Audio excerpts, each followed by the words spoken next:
మీ ఎలాంటి వ్యాపార ప్రకటనలకైనా వెంటనే మా ఛానల్ సంప్రదించండి. అందరికీ నమస్కారం. నేను శిరీష. ప్రస్తుతం మనతో పాటు ఉన్నారు ప్రముఖ ఆధ్యాత్మికవేత్త, జ్యోతిష్య పండితులు రవిశంకర్ శర్మ గారు. గురుగారితో మాట్లాడదాం. గురుగారు నమస్కారం. నమస్తే అండి. గురుగారు, ఈ ఫిబ్రవరి మాసంలో వృశ్చిక రాశి వారికి ఎలా ఉండబోతుంది అంటారు? ఎలాంటి జాగ్రత్తలు తీసుకోవచ్చు అంటారు? వృశ్చిక రాశి వారికి ఫిబ్రవరి నెలలో చాలా అనుకూలమైనటువంటి ఫలితాలు గోచరిస్తూ ఉన్నాయి. వృత్తిపరంగా, వ్యాపారపరంగా చాలా అనుకూలంగా ఉంటుంది. మెయిన్గా ఈ రాశిలో ఉండేటువంటి వారికి దూర ప్రాంత ప్రయాణాల్లోనూ, అదేవిధంగా నూతన ఉద్యోగ ప్రయత్న సంబంధితమైన విషయాల్లోనూ వృశ్చిక రాశి వారికి అనుకూలంగా ఉంటుంది. ఈ రాశిలో ఉండేటువంటి వారికి రవి యోగకారకమైనటువంటి స్థానంలో ఉన్నాడు. అత్యధికమైనటువంటి షడ్బలం కలిగి ఉన్నాడు. దీనివల్ల ఈ రాశిలో ఉండేటువంటి వారికి ఉద్యోగ అవకాశాలు పొందగలుగుతారు. అదేవిధంగా వచ్చేటప్పటికీ చేసేటువంటి పనుల్లో పూర్తిగా కాన్సన్ట్రేట్ చేయగలుగుతారు. తద్వారా వచ్చేటప్పటికి ఉన్నతాధికారులు తను చేసేటువంటి పనిని గుర్తించగలుగుతారు. సక్సెస్ రేట్ ఎక్కువగా ఉంటుంది. ఈ సక్సెస్ రేట్ ఎక్కువగా ఉండటం వల్ల ఈ రాశిలో ఉండేటువంటి వారికి అవకాశాలు కూడా పొందగలుగుతారు. అంటే కొత్త కొత్త అవకాశాలు ఏవైతే ఉన్నాయో, అంటే ఉద్యోగపరంగా వీరు చేసి ఎప్పుడైతే మన పెర్ఫార్మెన్స్ బాగుంటుందో మనకు పైన ఉన్నటువంటి వారు గుర్తించకటం అనేది ఒక ఫస్ట్ ఇంపార్టెంట్ పాయింట్. ఎప్పుడైనా ఒక ఆఫీస్లో కింద ఉండేటువంటి వారికి ఎప్పుడు గుర్తింపు రాదు. రాజకీయాల్లో కూడా అంతే. కింద ఉండేటువంటి కార్యకర్తలు అలాగే ఉంటారు. ఎప్పుడైతే ఈ కింద ఉండేటువంటి లేయర్ నుంచి దాటి ఎవరైతే పైకి వెళ్తారో, అంటే ఉన్నత స్థాయిలోకి వెళ్తారో, వారికి ఎప్పుడైనా సరే పైనుంచి ఎక్కువగా అవకాశాలు ఎప్పుడు వారికే వస్తూ ఉంటాయి అన్నమాట. అంటే మినిస్టర్ కావటం, దాని తర్వాత చీఫ్ మినిస్టర్ కావటం. అదేవిధంగా ఆఫీసెస్లో కూడా మేనేజర్ అండ్ అబోవ్ మేనేజర్ లెవెల్స్లో ఉండేటువంటి వారికి అవకాశాలు వస్తాయి. అదేవిధంగా నీకు పెర్ఫార్మెన్స్ బాగుంటే నువ్వు ఆ పొజిషన్కి వెళ్ళగలుగుతావు. ఇటువంటి ఒక పరిస్థితి నీ జీవితంలో రావాలి అంటే నీ జాతకరీత్యా రవి అనుకూలమైనటువంటి స్థానంలో ఉన్నట్లయితే, అంటే కొంతమంది లైఫ్లో ఎందుకు సక్సెస్ అవుతారు అని చెప్పి చాలామంది అంటూ ఉంటారు అనమాట. ఎందుకంటే వారి జాతకంలో రవి అంటే సూర్య భగవానుడు యోగకారకమైనటువంటి స్థానంలో ఉండటం, లేకుంటే రాజ్యస్థానాల్లో శుభగ్రహం ఉండటం తద్వారా జరుగుతుందన్నమాట. అదే ఈ రాశిలో ఉండేటువంటి వారికి ఇప్పుడు మార్చి అంటే ఈ యొక్క నెలలో ఫిబ్రవరిలో వచ్చినప్పుడు 13వ తారీఖు వరకు కూడా అనుకూలమైనటువంటి స్థానంలో ఉన్నాడు. 13వ తారీఖు వరకు వీరికి కొత్త అవకాశాలు రావటం, ఉద్యోగపరంగా ఎదగడానికి అవకాశాలు ఉండటం అనేది ఒక మంచి పరిణామంగానే మనం చెప్పొచ్చు.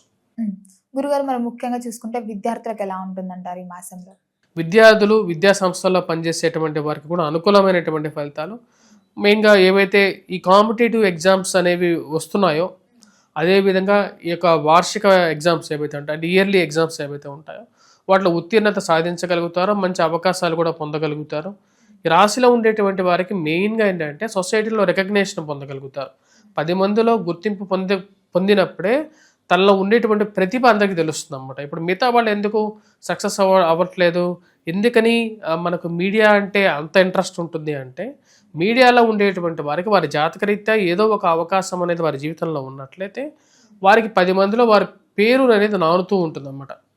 అదేవిధంగా వచ్చేటప్పటికి ఈ రాశిలో ఉండేటువంటి వారికి రాజకీయ రంగంలో ఉండేటువంటి వారికి కూడా అనుకూలంగా ఉంది. ఎందుకంటే తృతీయంలో కుజుడు, చతుర్గ్రహాలు ఉన్నాయి కాబట్టి ఇవన్నీ యోగాన్ని ఇవ్వగలుగుతాయి. జీవితం అనేది పురోభివృద్ధి దిశలోకి వెళ్తూ ఉంటుంది. మంచి అవకాశాలు అందిపుచ్చుకోగలుగుతారు. కోర్టు వ్యవహార సంబంధితమైన విషయాలు ఎన్నో సంవత్సరాల నుంచి సతమతం అవుతున్నటువంటి కోర్టు వ్యవహారాలు కానీ, ఏవైతే గొడవలు ఉన్నాయో అనవసరమైనటువంటి గొడవల వల్ల ఒకరి మీద ఒకరు పెట్టుకొని కంప్లైంట్ చేసుకొని కోర్టు దాకా వెళ్ళినటువంటి కొన్ని సమస్యలు, మధ్యవర్తి ద్వారా పంచాయతీలు కానీ, అదేవిధంగా పోలీసు పంచాయతీల విషయంలో కానీ, ఈ యొక్క చీకు చికాకులు ఎప్పుడు తగ్గుతాయా జీవితంలో, అంటే వైవాహిక జీవితంలో విడిపోదామని చెప్పి నిర్ణయాలు తీసుకునేటువంటి వారికి కూడా ఇది కోర్టు వ్యవహారాల్లో ఒక సానుకూలమైనటువంటి తీర్పు పొందగలుగుతారు. అది మానసికమైనటువంటి బలాన్ని ఇవ్వగలుగుతుంది. రాశిలో ఉండేటువంటి వారు భూ సంబంధితమైనటువంటి విషయాల్లో, లావాదేవీల విషయాల్లోనూ అనుకూలంగా ఉంటుంది. అంటే రియల్ ఎస్టేట్ సంబంధితమైన వ్యవహార విషయాల్లో కూడా కొంచెం అనుకూలమైనటువంటి ఫలితాలు పొందగలుగుతారు. ఈ రాశిలో ఉండేటువంటి వారికి రాశ్యాధిపతి అయినటువంటి కుజుడు తృతీయంలో ఉచ్చ స్థానంలో ఉన్నాడు అన్నమాట. అంటే రాశ్యాధిపతి కుజుడు ఉచ్చ స్థానంలో ఉంటే ఏమవుతుంది, ఏదైతే మానసికమైనటువంటి మనోవాంఛలమైనటువంటి శక్తి ఏదైతే ఉందో, మానసికంగా తీసుకోవాల్సినటువంటి నిర్ణయాలు ఏవైతే ఉన్నాయో వాటిలో నిర్ణయాలు తీసుకోగలుగుతారు. చేయాలనుకున్నటువంటి పని మీద పూర్తిగా దృష్టి అనేది ఉంటుంది. అంటే మనిషికి ఎప్పుడైతే దృష్టి బలంగా ఉంటుందో అనుకున్నటువంటి పనిని ఏదో విధంగా నెరవేర్చగలుగుతాడు అన్నమాట. ఈ రాశిలో ఉండేటువంటి వారికి కుజుడు ఉచ్చ స్థానాల్లో సంచారం చేయటం అనేది నిజంగా ఈ యొక్క నెల ఈ రాశిలో ఉండేటువంటి వారికి 24వ తారీఖు వరకు కూడా అనుకూలమైనటువంటి ఫలితాలు పొందగలుగుతారు ఈ రాశిలో ఉండేటువంటి వారు. మెయిన్గా బిజినెస్ చేసేటువంటి వారికి కూడా అనుకూలంగా ఉంది. ట్రాన్సాక్షన్స్ బాగుంటాయి. సమయానికి ఫైనాన్షియల్గా అమౌంట్ తీసుకురావటం, మళ్ళీ రాబడి రొటేషన్ చేయగలుగుతారు, మళ్ళీ బిజినెస్ చేయగలుగుతారు. ఈ యొక్క నెల ఓవరాల్గా బిజినెస్ పరంగాను అనుకూలంగా ఉంటుంది. అదేవిధంగా ఉద్యోగపరంగా కూడా అనుకూలమైనటువంటి ఫలితాలు పొందగలుగుతారు. గురుగారు ముఖ్యంగా చూసుకుంటే మరి గత సంవత్సరం నుంచి ఎవరైతే వివాహాల కోసం ప్రయత్నిస్తున్నారో వారికి ఈ మాసంలో వివాహ యోగం ఉందంటారా? వివాహ ప్రయత్న సంబంధితమైన విషయాలకి ఈ రాశిలో ఉండేటువంటి వారికి మాట్లాడే విధాలలో వచ్చేటప్పటికి మెయిన్గా వచ్చేటప్పటికి ఏవైతే డిస్కషన్స్ పాయింట్ ఆఫ్ వ్యూలో కరెక్ట్గానే ఉంటుంది. కానీ జూన్ తర్వాత వివాహ ప్రయత్నాలు పునర్వివాహ ప్రయత్నాలకి అనుకూలంగా ఉంటుంది.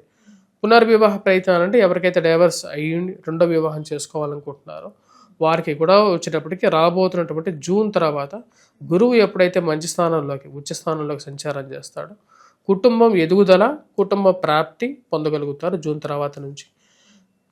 ఈ ముందు పీరియడ్లో ఏదైతే ఉందో శుక్రుడు తృతీయంలో ఉన్నాడు కాబట్టి విషయాలు మాట్లాడుకోవడానికి, చర్చించుకోవడానికి, సంబంధాలు చూసుకోవడానికి, వాటి గురించి డిస్కషన్ చేసుకోవడానికి అనుకూలమైనటువంటి సమయంగానే చెప్పొచ్చు.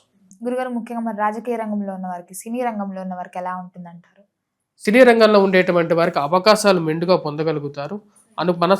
వారికి రావాల్సినటువంటి అవకాశాలు, సరైనటువంటి అవకాశాలు పొందగలుగుతారు. ఈ రాశిలో ఉండేటువంటి వారికి 13వ తారీఖు వరకు బాగుంది. 14వ తారీఖు నుండి ఈ రాశిలో ఉండేటువంటి వారికి సెల్ఫ్ డ్రైవింగ్ విషయంలో కొంచెం జాగ్రత్తలు తీసుకుంటే మంచిది. ఈ దూర ప్రాంత ప్రయాణ విషయాల్లో వీళ్ళు కొంచెం జాగ్రత్తలు తీసుకోవటం, ఆరోగ్యపరంగా కూడా తీసుకోవలసినటువంటి జాగ్రత్తలు ఏవైతే ఉన్నాయో అవి తీసుకుంటే అనుకూలంగా ఉంటుంది. గురుగారు ముఖ్యంగా మరి ఎవరైనా సొంత బిజినెస్ స్టార్ట్ చేద్దాం, ఏదైనా కొత్తగా వ్యాపారం పెడదాం అనుకునే వారికి ఈ మాసంలో ఈ రుచిక రాశి వారికి కలిసి వస్తుందంటారా? ఈ నెల ఈ రాశిలో ఉండేటువంటి వారు బిజినెస్ అనేది స్టార్ట్ చేయొచ్చు. ఎందుకంటే కుజుడు, రవి యోగకారకమైనటువంటి స్థితుల్లో ఉన్నారు. 24వ తారీఖు వరకు అనుకూలంగా ఉంది. కొత్త బిజినెస్ స్టార్ట్ చేయాలనుకునేటువంటి వారికి కూడా అవకాశాలు అనేవి ఎక్కువగానే ఉన్నాయి. గురుగారు రీసెంట్ టైంలో చాలా మంది విదేశాలకు వెళ్ళాలని ఎక్కువ మక్కువ చూపిస్తున్నారు, అక్కడ చదువుకోవడానికైనా సెటిల్ అవ్వడానికైనా. మరి ఈ రుచిక రాశి వారికి విదేశీ యోగం ఉందంటారా? విదేశాన ప్రయత్న విషయాలు ఈ రాశిలో ఉండేటువంటి వారికి రేపు రాబోతున్నటువంటి ఇప్పుడు ట్రై చేయడానికి అనుకూలంగా ఉంటుంది. జూన్ తర్వాత కూడా భాగ్యస్థానాల్లోకి గురు సంచారం జరిగినప్పుడు యోగాన్ని ఎక్కువగా పొందగలుగుతారు. సంతాన ప్రాప్తికి కూడా రేపు జూన్ తర్వాత నుంచి అనుకూలత ఎక్కువగా ఉంటుంది రాశిలో ఉండేటువంటి. గురుగారు ముఖ్యంగా చూసుకుంటే దూర ప్రయాణాలు చేయొచ్చు అంటారా? మరి దూర ప్రాంత ప్రయాణ విషయాలు 13వ తారీఖు వరకు బాగా యోగాన్ని ఇవ్వగలుగుతాయి. 13వ తారీఖు తర్వాత కొంచెం జాగ్రత్తలతో సేఫ్టీకి కూడా చూసుకొని దాని తర్వాత ప్రయాణం చేయటం బాగానే ఉంటుంది. మొత్తం మీద చూసుకుంటే ఆరోగ్యపరంగా, ఆర్థిక పరంగా ఎలా ఉంటుందంటారు? ఈ రాశిలో ఉండేటువంటి వారికి ఆరోగ్యపరంగాను, ఆర్థిక పరంగాను ఈ యొక్క నెల అనుకూలంగా ఉంటుంది. రొటేషన్ బాగానే ఉంటుంది. ఏవైతే అప్పులు తీసుకున్నారో అప్పులు మనిషిని చాలా వరకు వేధిస్తాయి అన్నమాట. అప్పులు తిరిగి కట్టాలని చెప్పి కొన్ని నిర్ణయాలు కూడా తీసుకోవడం జరుగుతుంది. దాని తగిన విధంగానే క్రయ విక్రయాలు ఉండేటువంటి స్థిరచరాస్తుల విషయంలో నిర్ణయాలు తీసుకొని దానికి ముందుకు వెళ్ళాలని చెప్పి నిర్ణయించుకుంటారు. ఆ చేసేటువంటి ప్రయత్నాలు కూడా లాభించే విధంగానే ఉంటుంది. గురుగారు మొత్తం మీద చూసుకుంటే మరి ఈ రాశి వారు ఏ దైవాన్ని పూజించమంటారు, ఎలాంటి పరిహారాలు చేసుకోవచ్చు అంటారు? ఈ రాశివారు ఈ యొక్క నెలలో మెయిన్గా పూజించవలసింది వచ్చేటప్పటికి దుర్గాదేవిని పూజించడం, అదేవిధంగా వచ్చేటప్పటికి మేధా దక్షిణామూర్తి శ్లోకాన్ని పఠించడం అనేది అనుకూలమైనటువంటి ఫలితాలు ఇస్తుంది. అదేవిధంగా ఫిబ్రవరి నెలలో వచ్చేటప్పటికి వెంకటేశ్వర స్వామి ఆరాధన కూడా అనుకూలమైనటువంటి ఫలితాలు ఇవ్వగలుగుతుంది. గురుగారు మొత్తం మీద ఫిబ్రవరి మాసంలో రుచిక రాశి వారికి ఎలా ఉండబోతుంది, ఎలాంటి జాగ్రత్తలు తీసుకోవాలి తెలియజేసినందుకు ధన్యవాదాలు.